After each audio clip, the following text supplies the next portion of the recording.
2024-এর অগ্নিঝরা জুলাইয়ের আরও একটি রক্তাক্ত দিন ছিল 20 জুলাই।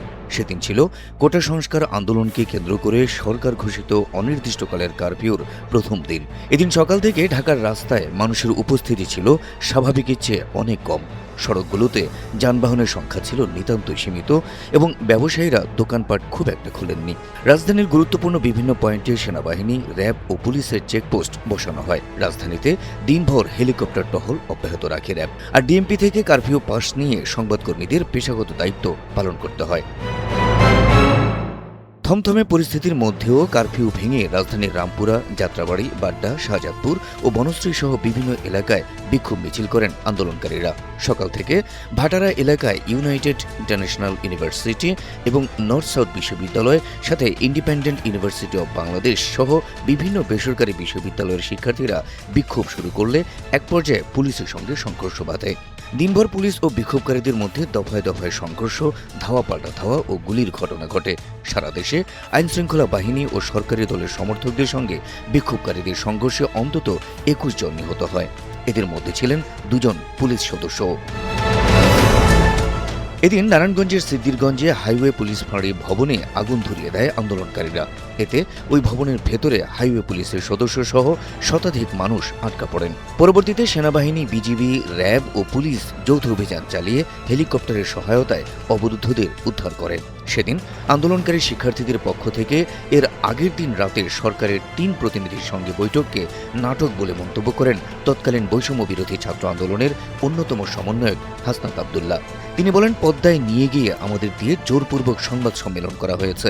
আমরা বলেছি, যেখানে রাষ্ট্রীয়ভাবে শিক্ষার্থীদের হত্যা করা হয়েছে সেখানে আমরা আলোচনা করতে পারি না। শাটডাউন অব্যাহত থাকবে। সরকারের সঙ্গে আগের রাতের বৈঠক নিয়ে কথা বলেন আরেক সমন্বয়ক সার্জিস আলমও। তিনি বলেন, বৈঠকে আমরা 8 দফা দাবি দিয়েছিলাম এবং সেখানে শাটডাউন কর্মসূচি চলমান রাখার ঘোষণাও ছিল, কিন্তু আমাদের সেই ঘোষণাটি প্রচার করতে দেওয়া হয়নি। পরবর্তীতে রাতে গণমাধ্যমে পাঠানো এক বার্তায় অন্যতম সমন্বয়ক আব্দুল কাদের স্পষ্ট করে বলেন, কয়েকজন সমন্বয়ককে হেফাজতে নিয়ে সরকারি বাহিনী মন গড়া বক্তব্য প্রচার করছে। 9 দফা দাবি আদায় না হওয়া পর্যন্ত শাটডাউন চলবে। 20 জুলাই মধ্যরাতে বৈষম্য বিরোধী ছাত্র আন্দোলনের অন্যতম সমন্বয়ক নাহিদ ইসলামকে খিলগাঁও নন্দীপাড়ার একটি বাসা থেকে ডিবি পরিচয়ে তুলে নিয়ে যাওয়া হয় বলে অভিযোগ করেন তার মা। যদিও ডিবির তৎকালীন অতিরিক্ত কমিশনার মোহাম্মদ হারুনুর রশিদ নাহিদ নামে কাউকে ডিবি গ্রেপ্তার করেনি বলে জানান। নাহিদের খোঁজে ডিবি কার্যালয়ের সামনে যান সমন্বয়ক সার্জিস আলম, হাসনাত আবদুল্লাহ ও সহ সমন্বয়ক হাসিফ আল ইসলাম। নাহিদের বাবা বদরুল ইসলাম জানান, সেদিন সন্ধ্যা 7:15টার দিকে সিআইডি কার্যালয়ের সামনে থেকে ফেরার পথে অজ্ঞাতনামা ব্যক্তিরা সার্জিস, হাসনাত ও হাসিফকে তুলে নিয়ে যায়। একই দিন সহিংসতা ও অগ্নিসংযোগের ঘটনায় বিএনপি নেতা আমির খসরু মাহমুদ চৌধুরী, নজরুল ইসলাম খান ও রুহুল কবির রিজভী সহ জামায়াত বিএনপির 70 জন নেতাকর্মীকে আটক করে গোয়েন্দা পুলিশ। গণ অধিকার পরিষদের সভাপতি নুরুল হক নূরকেও আইনশৃঙ্খলা বাহিনী তুলে নিয়ে যায় বলে অভিযোগ করে তার পরিবার। এদিন বিজিবি ভবন ও মেট্রো রেল স্টেশনে হামলা ও অগ্নিসংযোগের ঘটনায় অজ্ঞাতনামা ব্যক্তিদের আসামি করে মামলা দায়ের করা হয়। মেট্রো রেলের ক্ষতিগ্রস্ত মিরপুর 10 ও গাজীপাড়া স্টেশন সচল হতে 1 বছরেরও বেশি সময় লাগতে পারে বলে জানায় ডিএনটিসিএল। এদিকে 18 জুলাই থেকে শুরু হওয়া ইন্টারনেট ব্ল্যাকআউট 20 জুলাইও অব্যাহত থাকে।